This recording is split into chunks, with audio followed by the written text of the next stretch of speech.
إذا ما أتوك لتحملهم قلت لا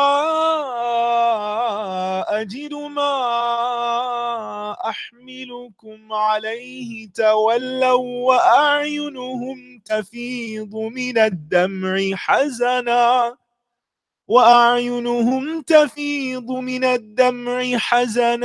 ألا يجدوا ما ينفقون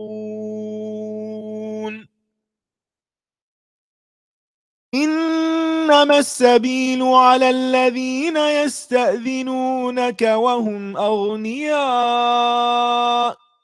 رضوا بأن يكونوا مع الخوالف وطبع الله على قلوبهم فهم لا يعلمون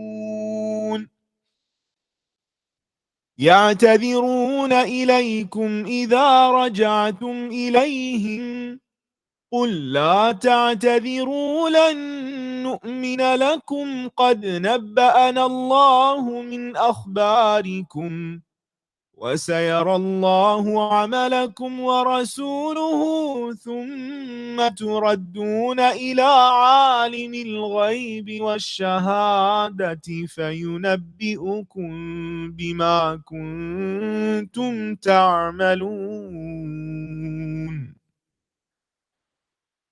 سيحلفون بالله لكم إذا انقلبتم إليهم لتعرضوا عنهم فأعرضوا عنهم إنهم رجس ومأواهم جهنم جزاء بما كانوا يكسبون يحلفون لكم لترضوا عنهم فإن ترضوا عنهم فإن الله لا يرضى عن القوم الفاسقين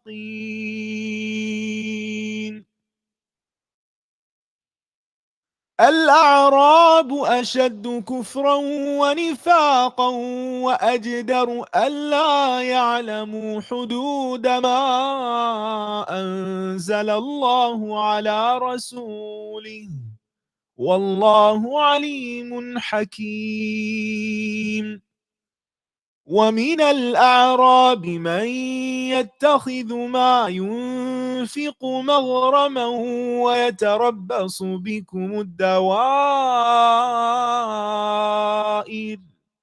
عليهم دائرة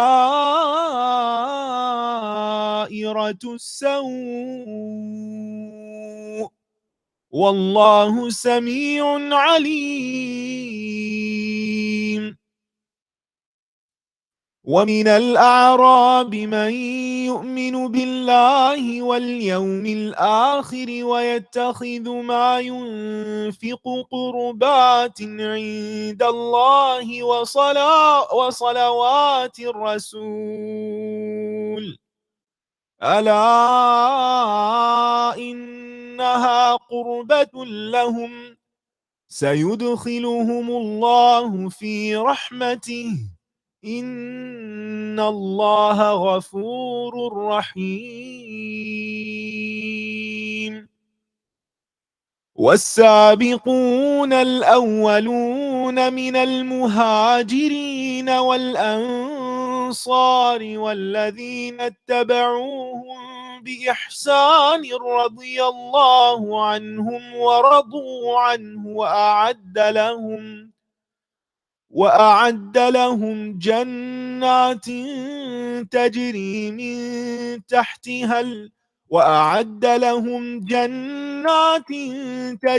تحتها الأنهار خالدين فيها أبدا ذلك الفوز العظيم وممن حولكم من الأعراب منافقون ومن أهل المدينة مردوا على النفاق لا تعلمهم نحن نعلمهم سنعذبهم مرتين ثم يردون إلى عذاب عظيم وآخرون اعترفوا بذنوبهم خلطوا عملا صالحا وآخر سيئا عسى الله أن يتوب عليهم إن الله غفور رحيم. خذ من أموالهم صدقة تطهرهم وتزكيهم بها وصل عليهم إن صلاتك سكن لهم والله سميع عليم. ألم يعلموا أن الله هو يقبل التوبة عن عباده ويأخذ الصدقات وأن الله هو التواب الرحيم.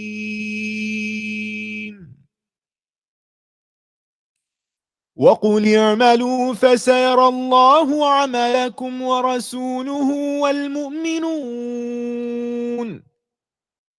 وستردون إلى عالم الغيب والشهادة فينبئكم بما كنتم تعملون. وآخرون مرجون لأمر الله إما يعذبهم وإما يتوب عليهم والله عليم حكيم. والذين اتخذوا مسجدا ضرارا وكفرا وتفريقا بين المؤمنين وإرصادا لمن حارب الله ورسوله من قبل وليحلفن إن أردنا إلا الحسنى والله يشهد إنهم لكاذبون.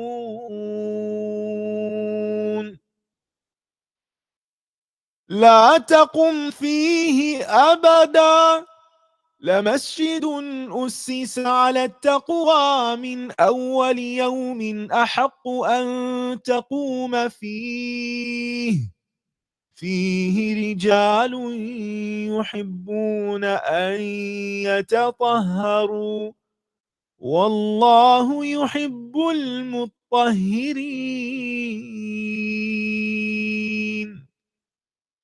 أفمن أسس بنيانه على تقوى من الله ورضوان خير أم من أسس بنيانه على شفا جرف هار فانهار به في نار جهنم والله لا يهدي القوم الظالمين.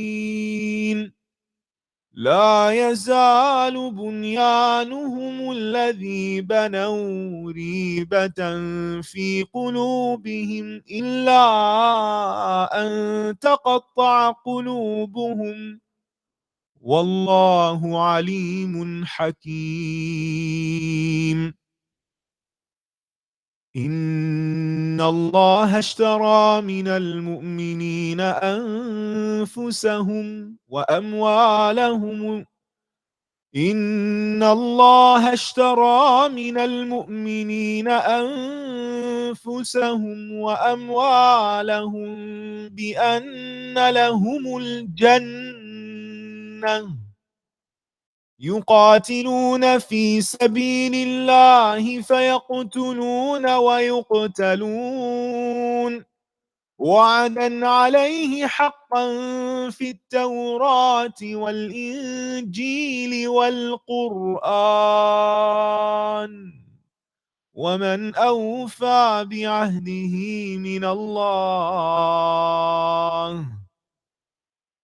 فاستبشروا ببيعكم الذي بايعتم به وذلك هو الفوز العظيم.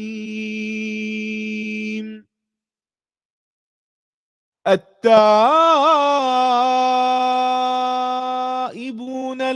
العابدون الحامدون السائحون الراكعون الساجدون الآمرون بالمعروف والناهون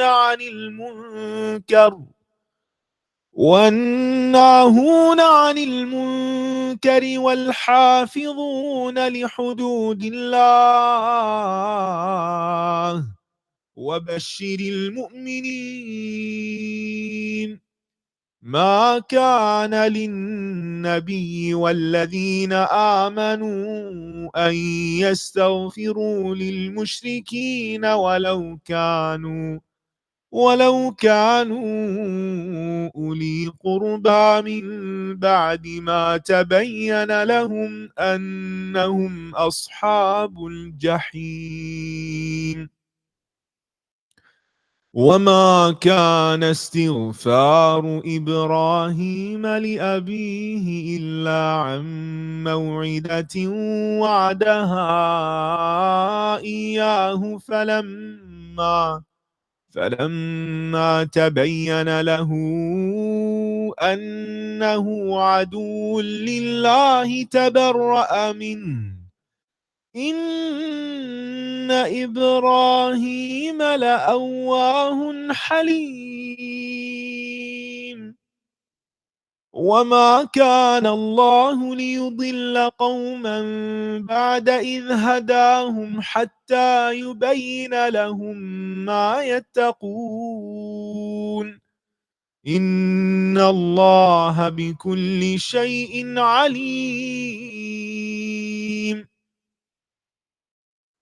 إن الله له ملك السماوات والأرض يحيي ويميت وما لكم من دون الله من ولي ولا نصير. لقد تاب الله على النبي والمهاجرين والأنصار الذين اتبعوه في ساعة العسرة من بعد ما كاد يزيغ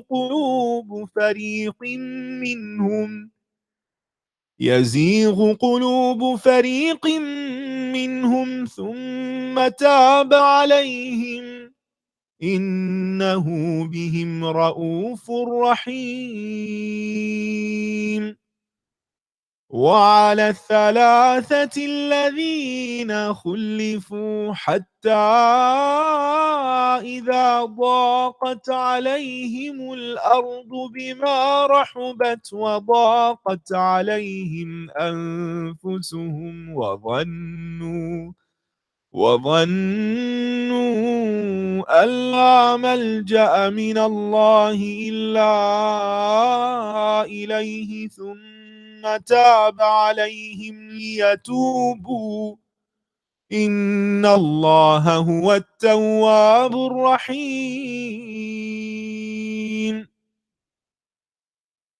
يا أيها الذين آمنوا اتقوا الله وكونوا مع الصادقين.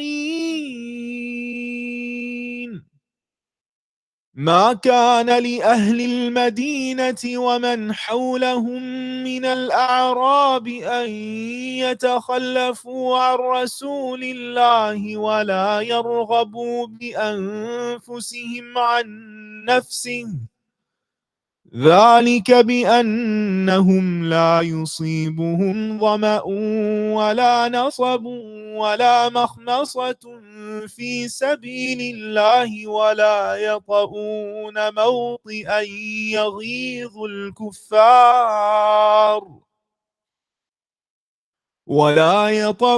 موطئا يغيظ الكفار ولا ينالون من عدو نيلا إلا كتب لهم به عمل صالح إن الله لا يضيع أجر المحسنين.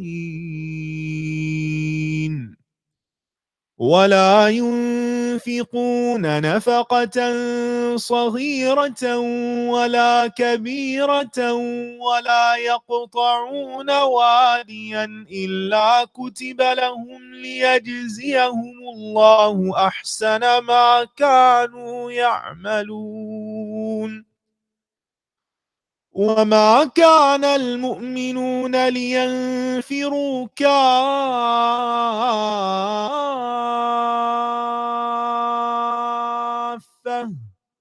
فلولا نفر من كل فرقة منهم طائفة ليتفقهوا في الدين ولينذروا قومهم إذا رجعوا إليهم لعلهم يحذرون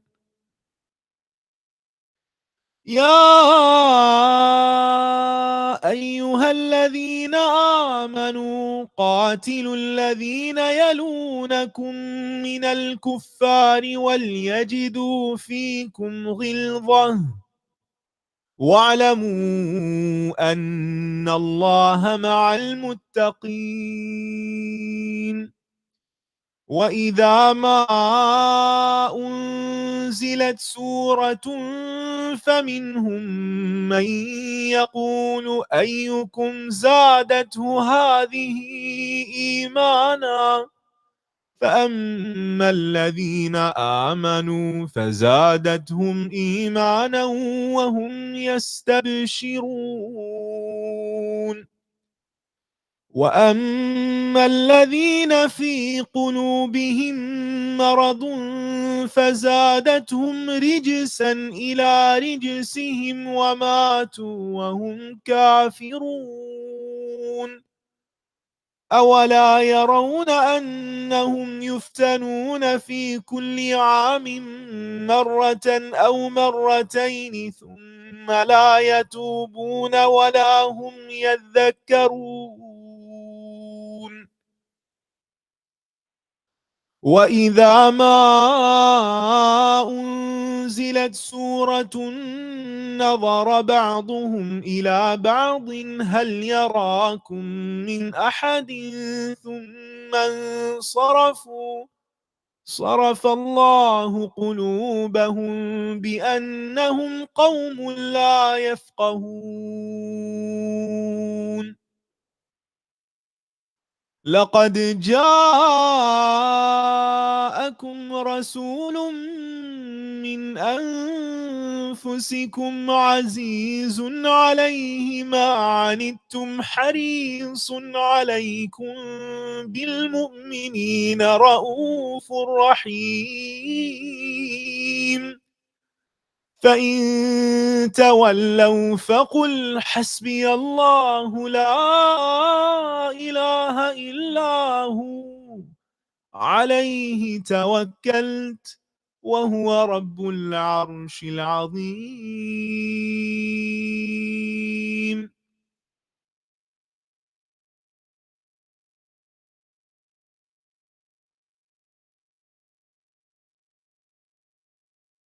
أعوذ بالله من الشيطان الرجيم بسم الله الرحمن الرحيم ربي اشرح لي صدري ويسر لي أمري واحلل عقدة من لساني يفقه قولي ربي زدني علما. Alhamdulillah, we just got to finish Surah Tawbah. Very important surah, very uh, scary surah.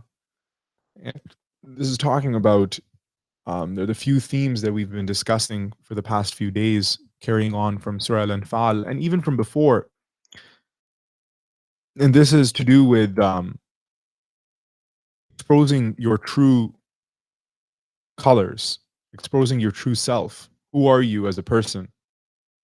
So we're getting what we found in the right in the beginning of the Quran when we were starting Surah Baqarah.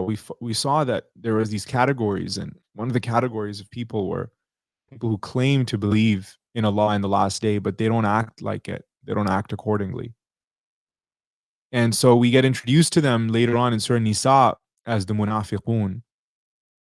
And in Surah Tawbah as well, we find their mention, Surah Anfal and Surah Tawbah.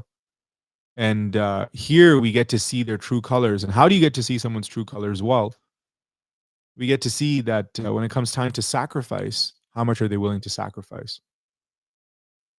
So even when it says "Inna a'tainaka al-kawthar," over there, it's like we've granted you al-kawthar. And from the traditions, we see that al-kawthar is this um, the spring, right? That essentially one can drink from um, when at the day of judgment. And the spring has over, the amount of cups that it has is like the amount of stars that you see in the sky. And the amount of stars you can see with the naked eye is round about 6,000 plus, which is the amount of ayat in the Quran. So some have even said that, it's the Kawthar is pretty much what has the Prophet sallallahu alaihi wasallam been given that other prophets haven't. It's the Quran. It's all the ayat of the Quran. And these ayat of the Quran, as you um, drink from them, right? There's rahmah within them as well, just like the water, like you drink. So you read these ayat and you consume these ayat, and they change you, and they start to fix you up in ways that you don't even understand. And then it says, "Inna a'tainaka al-kawthar fasalli li rabbika wanhar." Right? So there's salah and there's nahar. Now, salah is to do with, well, pray to your Lord, right? Make a connection with your Lord, as we've been talking about. Make a direct connection with your Lord and ask Him for help, right? So whatever is going on in your life, whatever you need to do, ask Him for help. And then wanhar, and do nahar. Now, nahar is a particular way of how you slaughter a camel, right? Like you can't slaughter it like the way you slaughter a goat or a cow. You have to kind of stab it in a way. I've actually seen it being done multiple times, and that's a nahar. Now the thing is that with a camel, the animal is a huge animal, and these are worth a lot of money as well. Meaning, make big sacrifices, right? Not everyone has a camel. I understand that, but that's not what it's telling you to do specifically either. But the whole idea is just to sacrifice. So once you've entered into the deen and you have started to make trades with Allah subhanahu wa ta'ala, and we're going to take a look at the ayah that talks about that. Um, you've essentially started on your path to, um, uh, towards Allah. And here now on this path, you have to ask Him for help, and you have to make sacrifices on this way. There's a lot of sacrifices, and so the one who makes higher sacrifices is the one who is going to be successful. Now, these sacrifices, how do they take place? So sometimes these sacrifices are in the form of time. How much time do you give to Allah? Okay, in prayer, but then how much of your life? How many hours in a week are you dedicating towards your Lord and towards what He wants you to do, towards learning about Him, towards spending time with the book? How many hours of the day do you spend towards furthering His cause? Right. And so time is a big one because time is very valuable to us. It's very precious and it's going away. It's one of our most um, it is our most important currency. There's another sacrifice, and that is of your wealth. And then there's a sacrifice of the self. So in the self, yes, your time comes as well, because if I take your time away, that's your life that's pretty much going away. But imagine if you're willing to give your whole life away. See, with Ibrahim alayhi salam, his test was such that he did not have a child for such a long time. And then finally, when he had a child, he was ordered to sacrifice the child.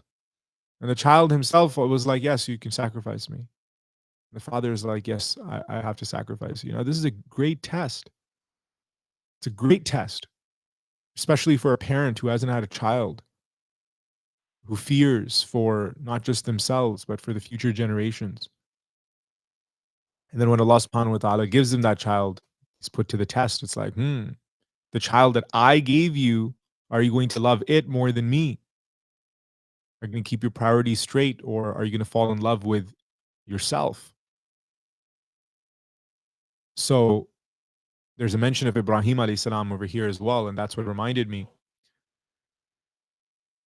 We have an ayah, and we're going to tie up some of the concepts over here with that. Inna Allah ashtara min al-mu'minina anfusahum wa amwalahum bi anna lahum al-jannah. Right? Allah has indeed purchased from the believers their lives and wealth in exchange for paradise. So there's a trade that took place. A trade. The mu'mineen have traded themselves and their wealth. All of it. It belongs to Allah. Yes, even though my bank account says my name, but it's actually Allah can use it however He wants, right? Yes, I do claim to be an individual, but I actually serve only Allah, and that's all I do, right? This is a mu'min. So when you have a group of these, right, Allah subhanahu wa ta'ala promises them Jannah. Now remember, Jannah is a concept which is not just something for the hereafter, but it's here for this world as well. Because once you start uh, disciplining yourself, once you start going against yourself, when you start hustling, once you start fighting for a cause, right? يقاتلون في سبيل الله فيقتلون ويقتلون, right? They kill or are killed in the cause of God. And then it says that وعدا عليه حقا, right? This is a true promise binding في التوراة والإنجيل والقرآن, in the Torah, in the Injil, and in the Quran. Meaning all scriptures speak about this. وَمَنْ أَوْفَى بِعَهْدِهِ مِنَ اللَّهِ, and whose promise is truer than Allah's? فَاسْتَبْشِرُوا بِبَيْعِكُمُ الَّذِي بَايَعْتُمْ بِهِ. So rejoice in the exchange, in this bayr, in this trade that you have made with Him. وَذَلِكَ هُوَ الْفَوْزُ الْعَظِيمُ, and that is truly the the ultimate, the great triumph, victory. So it's to essentially trade yourself, your time, your wealth with Allah subhanahu wa ta'ala, and saying that, listen, this is all yours. You're the one who created me. And this is what a mu'min is. And once you get on this path, then everything changes. Now the issue is that with our wealth, sometimes we think that we know money secrets, we know how to make money. And I was discussing with a friend of mine, he's very wealthy, mashallah. And we were just sitting yesterday, and I was explaining to him somebody who's even more wealthier than him, right? Like, we're talking about millions, and then someone else who has hundreds of millions. And mashallah, good Muslim brother. And so I asked him, I'm like, what's your secret, right? And he pointed towards this idea of sadaqah. And then we've been talking about sadaqah, and we've been learning about sadaqah so much. And even again over here in this surah, we mentioned sadaqah again. That you see, you have on one side you have sadaqah, on the other side you have riba. In the middle you have a tijara, you have trade or bayr, right? So let's say, for example, I do a trade with you. So I exchange something for you. Okay, I have a couple of dates. They're like, you'll pay me $2-3 for them. So you give me money, and I'll give you the dates. We got a good trade going on. But I feel good one day, so I'm like, you know what? Here you go. Here's some dates. Don't even mention it. Don't worry about it. Just for you. Even though I earned them with my hard earned money and all of that. Sure, I planted them, I got them, but I want you to have them, and you don't have to give me anything back in return. That's sadaqah, right? And I don't follow it up with man and adha, as we saw earlier. That's a sadaqah. And on the other side, we have riba. Now, riba is that, okay, here you go. But when you give it back to me, not only do I want it back, but I want more, right? So it's like, okay, here's some dates. You can have these dates, but in about a week, in about 2 weeks, I want these dates back. I want more. Now that's riba. Now over there, logically speaking, it seems like that is the one that would make you the most amount of money, right? That would make you the most. That would give you the most amount of increase, riba. But Allah subhanahu wa ta'ala, He says, um, and it's a very interesting choice of words in Surah Baqarah, right?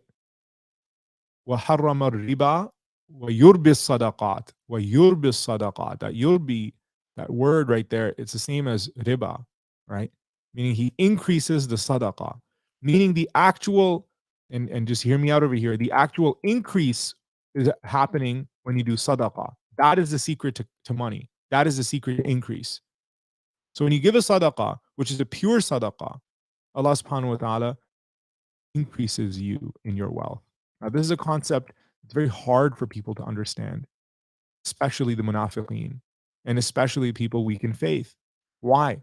Because this requires a lot of faith. It requires a lot of faith to be able to give up wealth and to be able to detach yourself from that wealth and give it in a way that you don't expect anything back from that particular person or that entity, right? Or you want to gain a favor, but rather you only expect a return from Allah.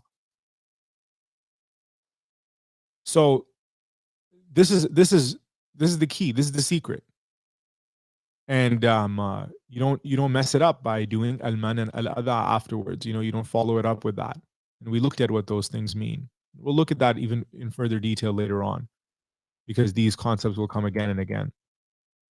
So these things, all they're doing is that they're showing what kind of a person people are, or what kind of a person you are, I am. And that's why it's amwalihim wa anfusihim. Amwal, because amwal attaches you to this, to this worldly life, comforts, zinatul hayatud dunya, right? And then anfus, yourself, because, well, one loves the self, one wants to preserve the self, one wants to keep the self running. And, you know, anything in sacrifice of one's own self, it's not worth it. What do you mean? I die? What happens after that? Like, what a waste of a life. But that is what Allah subhanahu wa ta'ala is trying to tell you, that He's the one who brought you into this life and He's going to resurrect you again. So people who don't believe in the hereafter, they wouldn't have that type of idea. So that's why when they're called on to fight, the munafiqeen, they stay back. They make excuses. They swear by God, right? So these are all the qualities that are mentioned about them. And there's no excuse. So you see, at certain times in the Prophet sallallahu alaihi wasallam's life, there were certain battles that everyone was made to join. Every able man was made to come to the battle, and the reason for this was because this was a do or die type of situation. So we needed every man on the ground counted. But now you have these people that are making all these excuses, like, oh, it's this, it's that. Some people even went on to say that it's hot, right? It's the heat, that's kind of like, and Allah subhanahu wa ta'ala, strikes back by saying, but the heat of hellfire is far greater. Right. So there's this internal dialogue taking place as well, that even for people who are going to make these excuses, it's like we know the excuses that they're going to make, and yet, there's like these inserts telling those people from before, what the reply is, because Allah knows us very well. And then there's this one ayah in ayah number 118, وَعَلَى الثَّلَاثَةِ الَّذِينَ خُلِّفُوا حَتَّى إِذَا ضَاقَتْ عَلَيْهِمُ الْأَرْضُ بِمَا رَحُبَتْ, and so on. This is talking about these three individuals who were, from the Muslims, and however they stayed behind as well.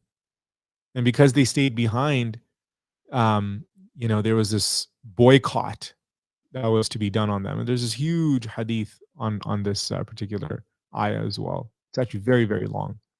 It talks about the whole procedure as to what happened. And then these ayat came down, and they were basically taken off the hook, right? Because otherwise they would be classified amongst the munafiqeen. Because you see, one of the ways that the munafiqeen were being exposed was that it's like, oh, who showed up and who didn't? That's it. No need to speak any more words. No need to say anything. It's like, well, did you show up? No, you didn't. Whoa, you didn't show up to the battle. You didn't show up to life and death for us, for Islam. You didn't show up for that. So that's pretty telling of who you are. Before we could kind of be like, oh, you didn't show up for prayer. Okay, something happened, this happened, that happened. But you didn't show up for the battle? Like, what was busier than what was keeping you busy? Hayat dunya, your farm, what was keeping you busy? So there are excuses given to certain people. If someone is sick, someone is blind, right? It's hard for them to go to war. Makes sense. There's a valid excuse. But then, it also tells us about people who they want to go. They want to go. They're willing to go, but when they come but they don't have a mount. They don't have a means to get there. And so they return with their eyes filled with tears because they can't be part of the battle. So these people have been mentioned as well, right? Because they know the importance. They know what and it's not that they're scared that they'll be from the munafiqeen, but they're scared that that they're not going to be able to be a part of that, right? And that makes them extremely sad. So these type of people have been mentioned as well. But the main focus of this surah has been on the munafiqeen, on these waivers, people who are kind of in between. They're indecisive. They can't really make a decision, neither on this side, neither on that side. And then there's also mention of them actively trying to cause harm to the Muslims. And so what they did is they had established another masjid, right, in the outskirts of Medina. And the Muslims are being told, don't ever go and pray there. Don't ever go and recite over there. Don't stand with them over there. Because a masjid whose very foundations are rotten, then you don't go and stand inside such a masjid. And Allah subhanahu wa ta'ala is ordering you not to do that. Because these munafiqeen, they're doing this. And why are they doing this? They're doing this so that they can cause divisions. They're doing this so that they can, you know, carry out their plans and talk about all the evil things that they need to talk about in their safe space. So they have a little safe space where they can kind of, talk about all their issues and problems with Islam, and then have discussions about that, and then plot against the Muslims, right? And so we're being told that these places, they exist. People like this exist. Don't be naive, right? And Allah subhanahu wa ta'ala is just trying to show us and distinguish the believers from the munafiqeen, because we need to make sure that the dirt, the filth has been taken out from, you know, the pure ones. And so your actions are the ones that prove that. You can't be that, oh, turns out that that person who is fighting for the sake of God, isn't a Muslim. That doesn't work like that. Someone's spent their whole life, and they've done hijrah, they've migrated, they've fought for the cause of God. They've done all of these things when it wasn't trendy. This is hard. This is hard stuff. And so they're given a reward unlike any other, because they've proven themselves. And Allah subhanahu wa ta'ala, there's also this mention of Alamul Ghuyub, Alimul Ghaibi wa Shahada, as in he knows what your insides are as well, as well as what your actions are. He knows what you are thinking, what's going through your mind, what's going through your heart, where your heart actually is, and what's happening on the outside as well. So the heart matters, but the outside matters as well. And Allah is aware of both, and He's going to judge you according to both of those things.